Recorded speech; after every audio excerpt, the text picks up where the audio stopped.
Once again, we are going to start biology, that is classification of organisms. लेकिन classification of organism शुरू करने से पहले मैं दो शेर आपके पास में रखूँगा, और वो ये कि नुक्स निकालते हैं लोग कुछ इस कदर हम में, नुक्स निकालते हैं लोग कुछ इस कदर हम में, जैसे उन्हें खुदा चाहिए था और हम इंसान निकले। दूसरा शेर पेश कर रहा हूँ। अंधे भी नुक्स निकालते हैं मेरे किरदार में, अंधे भी नुक्स निकालते हैं मेरे किरदार में, और बहरों की शिकायत है कि गलत बोलता हूँ मैं। तो इन बातों पर ध्यान नहीं देना है, हमें आगे की तरफ बढ़ना है। और आज हम लोग शुरू करने जा रहे हैं क्लासिफिकेशन ऑफ ऑर्गेनिज्म। हम सभी लोग जानते हैं कि अभी तक जो हमारा साइंटिफिक रिसर्च है, उस रिसर्च के मुताबिक जहाँ तक हम लोग पहुँच पाए हैं, उस पहुँच के मुताबिक हम यह कह सकते हैं कि life is only possible on the earth because the earth provides several conditions which are required for life. तो यहाँ हम लोग अनेक प्रकार का लाइफ देखते हैं। The life are present in so many forms. तो उनको हम लोगों ने 3 कैटेगरी में पहले ही डिवाइड किया है। उनमें पहला है आपका प्लांट, दूसरा है आपका एनिमल, और तीसरा है आपका माइक्रो ऑर्गेनिज्म। तो there are millions of organisms, इसका कोई ठोर ठिकाना नहीं है, और ये हमारे लिए असंभव है कि उनमें से सभी को इंडिविजुअली स्टडी किया जाए। ये इट इज़ क्वाइट इम्पॉसिबल, क्योंकि millions of organisms are there, इसलिए उसका व्यक्तिगत और इंडिविजुअल जो स्टडी है वो पॉसिबल नहीं है। इसलिए हम लोग क्या करते हैं कि कुछ सिमिलैरिटी के आधार पर उसको ग्रुप करते हैं, ग्रुप में बांटते हैं, और जब एक बार वो ग्रुप में बढ़ जाता है तो ग्रुप में बंटने के बाद फिर उसको स्टडी करने में बड़ा इजी हो जाता है, क्योंकि एक ऑर्गेनिज्म का अगर स्पेसिमेन ऑर्गेनिज्म का हम स्टडी कर लेते हैं तो उस क्लास के सारे ऑर्गेनिज्म के बारे में हमको पता चल जाता है। और ये क्लासिफिकेशन का मतलब ही हो गया कि ऑर्गेनिज्म को डिफरेंट कैटेगरीज में और डिफरेंट ग्रुप्स में बांट देना, ताकि एक का अगर स्टडी कर लिया जाए तो उस ग्रुप के बाकी ऑर्गेनिज्म के बारे में पता लग जाए। और इस दिशा में सर्वप्रथम कदम जो उठाया गया था वो एरिस्टोटल के द्वारा उठाया गया था। हमारे देश के वैज्ञानिकों ने भी उनको बांटने का प्रयास किया, लेकिन जो साइंटिफिक तरीका से क्लासिफिकेशन था उनकी शुरुआत एक्चुअली शुरू की गई किसके द्वारा? वो था कार्ल लीनियस, जो स्वीडन का एक वैज्ञानिक था। और इन्होंने एक पुस्तक लिखा था जिस पुस्तक का नाम था सिस्टेमा नेचर, और इन्होंने उसमें 2 किंगडम को एक्सप्लेन किया था, Plantae and animalia. The foundation of modern classification system was laid in the line of classification system started by Linnaeus. इसीलिए लिनियस को फादर ऑफ टेक्सोनॉमी भी कहा जाता है, वर्गीकरण का पिता उनको कहा जाता है, क्योंकि साइंटिफिक तरीके से, मॉडर्न तरीके से क्लासिफिकेशन की शुरुआत उन्हीं से हुई थी। लेकिन due to disputed position of organism like bacteria, तो उन्होंने जो क्लासिफिकेशन किया था उस क्लासिफिकेशन में बैक्टीरिया, वायरस या फंगी या यूग्लिना जैसे ऑर्गेनिज्म को फिट नहीं किया जा सकता था, इसलिए उसको फिर से रिकंस्ट्रक्ट करने की ज़रूरत थी। तो the book genera plantarum was written by Bentham and Hooker, उन्होंने भी ऑर्गेनिज्म को क्लासीफाई करने का प्रयास किया। लेकिन जो मॉडर्न कॉन्सेप्ट है क्लासिफिकेशन का, उसको कहा जाता है 5 किंगडम क्लासिफिकेशन। और ये 5 किंगडम क्लासिफिकेशन की शुरुआत किया गया था R.H. व्हिटाकर के द्वारा 1969 में। और उनके क्राइटेरिया के हिसाब से जो उन्होंने तरीका अपनाया क्लासिफिकेशन का, वो पहला था कम्प्लेक्सिटी ऑफ सेल स्ट्रक्चर। हम लोग सभी जानते हैं कि चाहे वो प्लांट हो, चाहे वो एनिमल हो, चाहे वो माइक्रो ऑर्गेनिज्म हो, सभी जो छोटे छोटे बिल्डिंग ब्लॉक से बनते हैं उसको सेल बोलते हैं। लेकिन सब सेल का जो स्ट्रक्चर होता है वो एक जैसा नहीं होता है, ओके। तो इसी कारण से वो डिवाइडेड होता है, कुछ सेल बहुत सिंपल होता है और कुछ सेल बहुत कम्प्लेक्स होता है। तो कम्प्लेक्सिटी ऑफ सेल स्ट्रक्चर। दूसरा चीज़ हो गया आपका complexity of body of organism. अब बहुत सारे ऑर्गेनिज्म हैं, इनमें कुछ ऑर्गेनिज्म जो है उसके बॉडी एकदम सिंपल है, लेकिन बहुत सारे ऑर्गेनिज्म ऐसे हैं जिसके बॉडी बहुत कम्प्लेक्स हैं। तो बॉडी का, ऑर्गेनिज्म का जो बॉडी है उसके कम्प्लेक्सिटी के हिसाब से। इसके बाद मोड ऑफ न्यूट्रिशन, सभी ऑर्गेनिज्म को जीने के लिए भोजन चाहिए होता है। भोजन वो किस तरीके से प्राप्त कर रहा है, कहाँ से प्राप्त कर रहा है, कैसे ले रहा है, तो मोड ऑफ न्यूट्रिशन हो गया। इसके बाद हर एक ऑर्गेनिज्म का अपना अपना लाइफ स्टाइल होता है, उस लाइफ स्टाइल को देखा जाता है। और फाइलोजेनेटिक रिलेशनशिप, ये तमाम आधार पर R.H. व्हिटाकर ने 1969 में जो क्लासिफिकेशन पेश किया उसको हम लोग बोलते हैं 5 किंगडम क्लासिफिकेशन। और इनमें इस सिस्टम में सारे ऑर्गेनिजम्स को 5 क्लास में बांटा गया, 5 वर्ल्ड में बांटा गया। इसमें पहला है आपका मोनेरा। मोनेरा जो शब्द है ये मोनोस से लिया गया है और मोनोस का मतलब होता है सिंगल, वन। दूसरा है प्रोटिस्टा, तीसरा है फंगी, चौथा है प्लांटी और पांचवा है एनिमेलिया। इसका मतलब हुआ R.H. व्हिटाकर ने सारे ऑर्गेनिज्म को उनके बॉडी के कम्प्लेक्सिटी के आधार पर, उसके सेल के कम्प्लेक्सिटी के आधार पर, उसके मोड ऑफ न्यूट्रिशन के आधार पर, उसके लाइफ स्टाइल के आधार पर और उसका फाइलोजेनेटिक रिलेशनशिप के आधार पर 5 कैटेगरी में डिवाइड किया। This is called 5 system classification.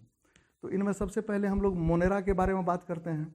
It includes all prokaryotic organism. अब देखिए, सेल के कॉम्प्लेक्सिटी के आधार पर ऑर्गेनिज्म को 2 पार्ट में बांटा जाता है, एक प्रोकैरियोटिक, एक को बोलते हैं यूकैरियोटिक। प्रोकैरियोटिक का मतलब हो गया प्री कैरियन, प्री कैरियन का मतलब हो गया इमैच्योर्ड न्यूक्लियस। तो मोनेरा में जो इंक्लूडेड ऑर्गेनिजम्स हैं वो मोस्टली प्रोकैरियोटिक होते हैं, जैसे बैक्टीरिया हो गया, जैसे साइनोबैक्टीरिया हो गया, जैसे आर्कीबैक्टीरिया हो गया, जैसे filamentous bacteria also come under this kingdom. Filamentous bacteria भी इसी क्लास में आता है। All organism of this kingdom are microscopic, means we are not able to see them through naked eyes. For study them we have requirement of microscope. Okay, then we have Protista. This kingdom includes unicellular form like amoeba, usually found in aquatic habitat. तो unicellular का मतलब क्या हो गया? मतलब cell के number के हिसाब से ऑर्गेनिज्म को हम लोग 2 भाग में बांटते हैं, एक को बोलते हैं यूनिसेल्यूलर, एक को बोलते हैं मल्टीसेल्यूलर। यूनिसेल्यूलर का मतलब हुआ organism that is composed of only 1 cell. इसका मतलब यह हुआ कि उसके बॉडी में जितने भी लाइफ प्रोसेसेज होते हैं वो सारे एक सेल के द्वारा परफॉर्म होते हैं। और जो मल्टी सेलुलर ऑर्गेनिज्म होते हैं उसमें different groups of cell different function को परफॉर्म करते हैं। तो प्रोटिस्टा में सारे यूनिसेलुलर ऑर्गेनिज्म आ जाते हैं। और जैसे एक एग्जांपल मैंने दिया आपका अमीबा का, अमीबा लार्जेस्ट यूनिसेलुलर ऑर्गेनिज्म है और इसमें जो एक्वेटिक हैबिटेट है उसके ऑर्गेनिज्म के बारे में स्टडी किया था। एक्वेटिक का मतलब होता है ऐसे ऑर्गेनिज्म जो वाटर में अपने लाइफ को बिताते हैं। On the basis of mode of nutrition they are autotrophic. Autotrophic का मतलब क्या होता है? What do you mean by autotrophic? तो ऑटोट्रॉफिक का मतलब होता है जो अपना फूड का सिंथेसिस खुद से करता है, उसको ऑटोट्रॉफिक बोलते हैं। पैरासाइटिक का मतलब क्या होता है भाई? तो पैरासाइटिक का मतलब होता है the relation between 2 organism in which one gets benefit and other gets loss. इस रिलेशनशिप को पैरासिटिज्म बोलते हैं। एंड सेप्रोफाइटिक, सेप्रोफाइटिक का मतलब क्या हुआ भाई? तो डेड एंड डिकेइंग ऑर्गेनिज्म से जो फूड प्राप्त करता है उसको सेप्रोफाइटिक बोलते हैं। डायटम्स, इसके बाद फ्लैजिलेट, जिसमें फ्लैजिला जो है लोकोमोटरी ऑर्गन के रूप में काम करता है। एंड प्रोटोजोआ, प्रोटोजोआ, प्रोटो का मतलब होता है फर्स्ट, जोआ का मतलब होता है animal, first animal, protozoa come under this kingdom. Euglena have both heterotropic and autotropic mode of nutrition. Euglena is, that's why it is called mixotropic. आपको याद रखना है कि यूग्लिना एक ऐसा ऑर्गेनिज्म है जो दोनों तरह का न्यूट्रिशनल मोड दिखाता है। एक हो गया हेटेरोट्रॉपिक, जब वो अपने से खाना नहीं बनाता है, खाना सिंथेसिस नहीं करता है। और हो गया autotrophic, when all the circumstances are suitable, then euglena makes it its own food. So it is placed between plant and animal. इसलिए यूग्लिना को, ये बहुत इंपॉर्टेंट चीज़ है, इसको याद रखना है। Euglena is kept between plants and animals और उसके मोड ऑफ न्यूट्रिशन को मिक्सोट्रॉपिक मोड ऑफ न्यूट्रिशन कहते हैं। नेक्स्ट ग्रुप जो है उसको फंगी बोलते हैं हम लोग। और इस किंगडम में सारे वो ऑर्गेनिज्म आते हैं जो नॉन ग्रीन होते हैं। नॉन ग्रीन होने का मतलब क्या हो गया कि उसमें लैकिंग ऑफ क्लोरोफिल। तो आप क्लोरोफिल के बारे में भी जान लीजिए। क्लोरोफिल क्या होता है? एक पिगमेंट होता है, ग्रीन कलर का पिगमेंट होता है। और फोटोसिंथेसिस के लिए ये पिगमेंट बहुत आवश्यक होता है, क्योंकि इसको solar energy, I mean sunlight में जो एनर्जी प्रेजेंट है उसको ट्रैप करने की क्षमता होती है, जो फोटोसिंथेसिस के प्रोसेस को आगे बढ़ाता है। तो इसमें नॉन ग्रीन प्लांट्स आते हैं। इसका मतलब हुआ कि these are lacking of chlorophyll. इसका मतलब यह हुआ कि इसका न्यूट्रिशन जो है वो तो ऑटोट्रॉपिक निश्चित रूप से नहीं है, क्योंकि ऑटोट्रॉपिक मोड ऑफ न्यूट्रिशन में सबसे पहला नीड क्लोरोफिल का हुआ, लेकिन इसका ऑटोट्रॉपिक मोड ऑफ न्यूट्रिशन नहीं है। तो फंगी ग्रुप के जो ऑर्गेनिज्म है मोस्टली वो सेप्रोफाइटिक होते हैं, मतलब डेड एंड डिकेइंग सब्सटेंस से। आपने देखा होगा कि गोबर पर जो होता है, काउडंग जो होता है, काउडंग पर आप देखे होंगे कि मशरूम जो है डेवलप होता है। तो इस तरह के न्यूट्रिशन को हम लोग बोलते हैं सेप्रोफाइटिक मोड ऑफ न्यूट्रिशन, मतलब डेड एंड डिकेइंग ऑर्गेनिज्म से ये प्लांट मतलब जो है अपना न्यूट्रिशन प्राप्त करते हैं। अच्छा, इसमें जो सेल वॉल होता है जनरली जो मतलब ऑटोट्रॉपिक ऑर्गेनिज्म होते हैं, मतलब प्लांट होते हैं, उसमें जो मोड ऑफ मतलब उसका जो सेल वॉल होता है वो सेल्यूलोज का बना हुआ रहता है और हेमी सेल्यूलोज का बना हुआ रहता है। लेकिन फंगी में जो सेल वॉल होता है वो चिटिन नाम के एक कार्बोहाइड्रेट का बना हुआ होता है। इसके एग्जाम्पल में आपका मशरूम आ जाता है, म्यूकर आ जाता है, एल्ब्यूगो आ जाता है। ये तमाम ऑर्गेनिज्म जो है आपका फंगी में आ जाता है। इसके बाद अब आते हैं हायर क्लास में, जिसमें प्लांटी आता है। The kingdom includes all plants except algae, diatoms, fungi and member of Monera and Protista. इसमें सारे ग्रीन प्लांट आ जाते हैं। ग्रीन प्लांट आने का मतलब हुआ बड़े प्लांट, जिसको हम लोग देखते हैं, जो ग्रीन होता है, जिसमें क्लोरोफिल होता है और जो by the process of photosynthesis अपना फूड का निर्माण करता है, तो उसको हम लोग प्लांटी बोलते हैं। नेक्स्ट में आ जाता है आपका Animalia. Almost all animal comes under this kingdom except protozoas, क्योंकि प्रोटोजोआ जो मोस्ट ऑफ द ऑर्गेनिज्म होता है यूनिसेल्युलर होता है, इसलिए उसके लिए अलग क्लास ही बना दिया गया है। तो प्रोटोजोवंस को छोड़ करके बाकी जो भी एनिमल्स हैं उसको एनिमल किंगडम में हम लोग स्टडी करते हैं, जिसका नाम एनिमेलिया रखा गया है। चूँकि पूरे विश्व में अनेक प्रकार की भाषाएं बोली जाती हैं, इसलिए हर देश में, हर क्षेत्र में अलग अलग जीवों को अलग अलग नामों से पुकारा जाता है। ठीक है, लेकिन साइंस यूनिफॉर्मिटी चाहता है। हर एक ऑर्गेनिज्म के लिए एक यूनिफॉर्म, एक ऐसा नाम होना चाहिए जो यूनिवर्सल हो, उनको उस नाम से पूरे दुनिया में जाना जा सके। तो इसी कारण से ऑर्गेनिज्म को एक अलग तरह से नेमिंग की ज़रूरत पड़ती है, ताकि उसका नाम पूरे वर्ल्ड में एक जैसा हो। तो ये सिस्टम भी शुरू किया गया था कॉर्लिनियस के द्वारा, और इस सिस्टम को बोलते हैं बाइनोमियल नोमेनक्लेचर। और इस सिस्टम में हर एक ऑर्गेनिज्म का दो प्रॉपर नेम होता है। दो प्रॉपर नेम, एक उदाहरण मैं दे रहा हूँ आपके सामने। जैसे हम लोग मनुष्य हैं, तो अब मनुष्य को देखिए, कहीं पर मानव कहा जाता है, कहीं उसको इंसान कहा जाता है, कहीं मैन कहा जाता है, अनेक नाम से पुकारा जाता है। इसलिए इस कन्फ्यूजन को रोकने के लिए उनको क्या किया है, एक अलग नाम दिया गया है जो पूरे वर्ल्ड में एक जैसा है। हम लोग क्या कहलाते हैं, होमो सेपियंस। होमो एक नाम हुआ, सेपियंस दूसरा नाम हुआ। तो हर एक ऑर्गेनिज्म का दो नाम होता है। The first name is genus, पहला नाम जो होता है वो जीनस होता है। और जीनस जब भी हम लिखते हैं, जैसे होमो हम जब भी लिखेंगे तो होमो का जो एच है वो ऑलवेज कैपिटल लेटर में होना चाहिए, और सेपियंस जब हम लिखेंगे तो सेपियंस में एस जो है वो हर हमेशा स्मॉल लेटर से होना चाहिए। ठीक है, स्मॉल लेटर होना चाहिए। जैसे हम लोगों का नाम अभी जस्ट बताया होमो सेपियंस है, तो होमो सेपियंस में हो एच जो है वो कैपिटल में है, सेपियंस में एस जो है वो स्मॉल में है।